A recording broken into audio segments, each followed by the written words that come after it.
25-year-old woman named Emily Lett, who's an abortion counselor from New Jersey. She filmed herself having an abortion, and this thing has been blowing up, and you might have seen it already. We're going to show you just a little bit of it. I just want to share my story. To show women that there is such thing as a positive abortion story. I got a lot of hands. Got a lot of support. Pretty lucky girl. Pass it on. Yeah, that's exactly what I want to pass it on. I'm a lucky girl.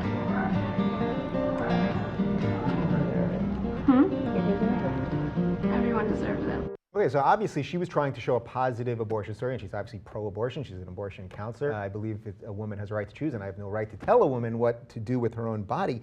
But after watching this, I was really kind of conflicted if this sort of helps the cause of abortion or not, because by showing something that clinical, it actually it felt a little weird to me. It really did. Yeah. What do you think? I mean, okay, like, personally, I think my very first response when I watched this was like, I don't care. But I don't think I'm the audience for this story. I've never had an abortion, but like you, I'm pro-choice. I have friends who have had abortions, and I don't think that I need a YouTube video to understand the process, but that's me. I would research it in different ways. I think if I were faced with that difficult, and let's be honest, that she may have not been going to the Cara Santa Maria demographic. Exactly. I'm not, but my second response when I saw this video was like,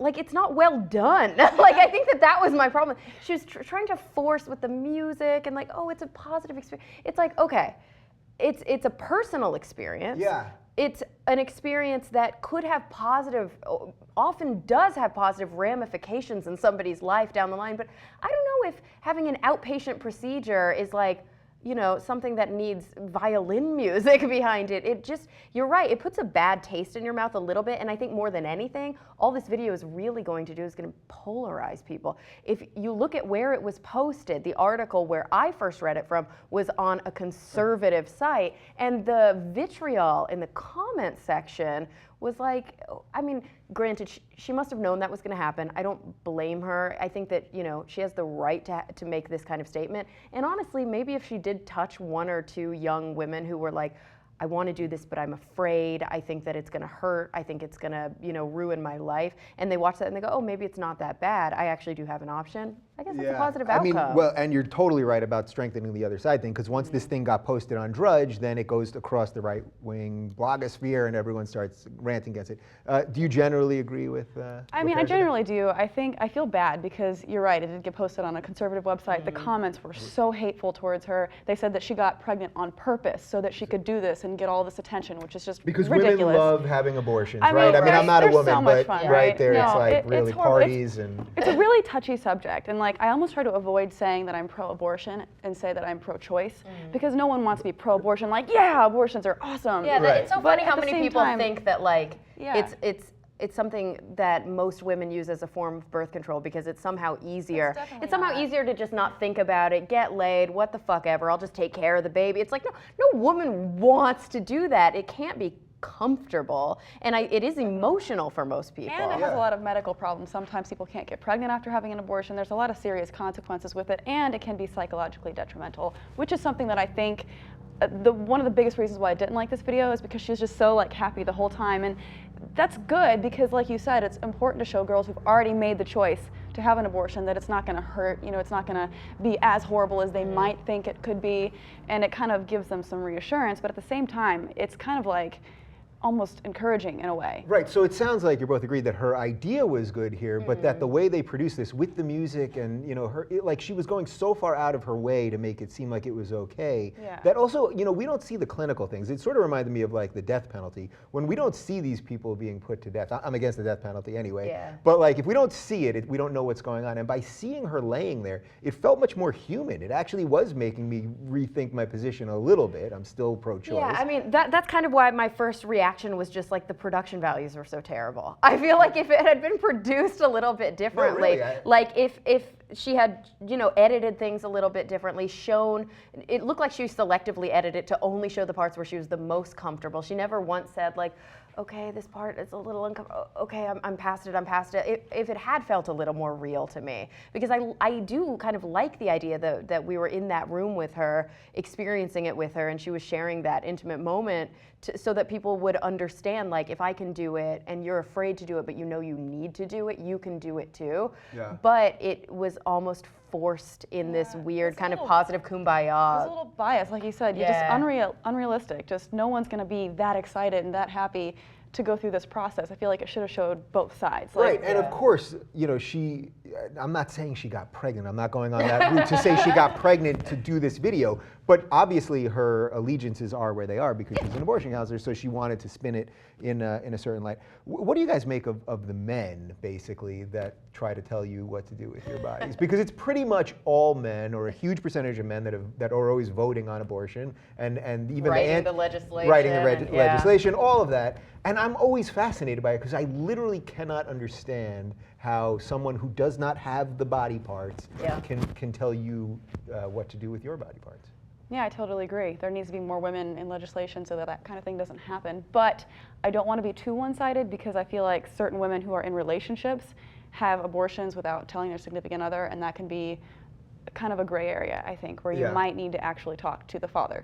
Are you saying they should have some sort of like forced consent I don't think situation? I don't think so, but I just feel like to say that, you know, men have no say and they shouldn't even be able to give me their opinion on it, I think that's going a little too far. Well, I mean, of course, I think men should be able to give you their opinion. Yeah, I'm more talking about the people that are voting for this I mean, but I personally feel very strongly that until a baby is born, like it's a women's health issue and a women's health issue alone. Until this organism is viable on its own, what we're really talking about is a medical condition. Pregnancy is a medical condition for a woman, and it's a choice that she is deciding to make. The same way that she can make a choice about the best treatment option for her cancer, the same way that she can make a choice about whether or not she wants to elect to have certain surgeries. And yes, I think that having outside perspectives is helpful. I hope that if you're only lucky enough to be in a situation where there is a man in your life who is willing to give you his opinion about the situation, because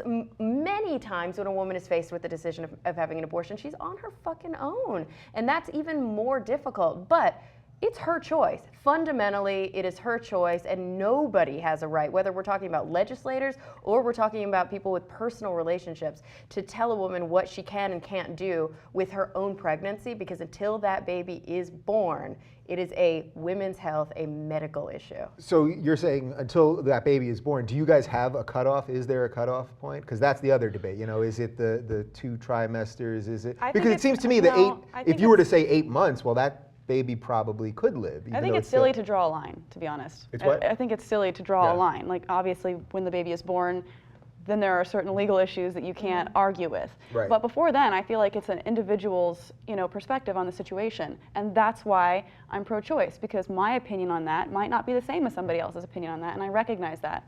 Yeah. So, I personally don't think I could go through with having an abortion, but that has nothing to do with my willingness to vote on whether or not somebody else can. I'm not going to be pushy. I mean, obviously there are legal issues that, in a perfect world, we don't often think about. So sure, maybe there's a woman who's 8.5 months pregnant, she's abusing drugs and alcohol. The courts want to be able to say, you're abusing a life inside of you, and we should be able to force you to maybe stop doing that. We should be able to force you to have the child instead of blah, blah. And that's where things start to get really touchy and really, touch and go, like I said. But it's a complicated topic, I think. But the problem most of the time when it comes to this kind of legislation is not motivated by those specific situations. I think this legislation is generally motivated by religious bias, and there are people who go to the extreme that they'll say that, like, the actual seed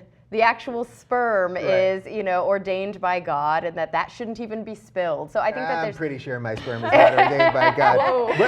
But that's a whole other topic. All right, so final thought on this. Is this, you know, I was thinking, putting this type of thing on YouTube really is such a 2014 thing. Is there something very freeing happening in the digital sphere that we can put this stuff out there, and that whether it's good or bad, whether we watch this and whether it's strengthening the other side or not, or whether it's really changing anyone's mind, that's going to be more pro-choice.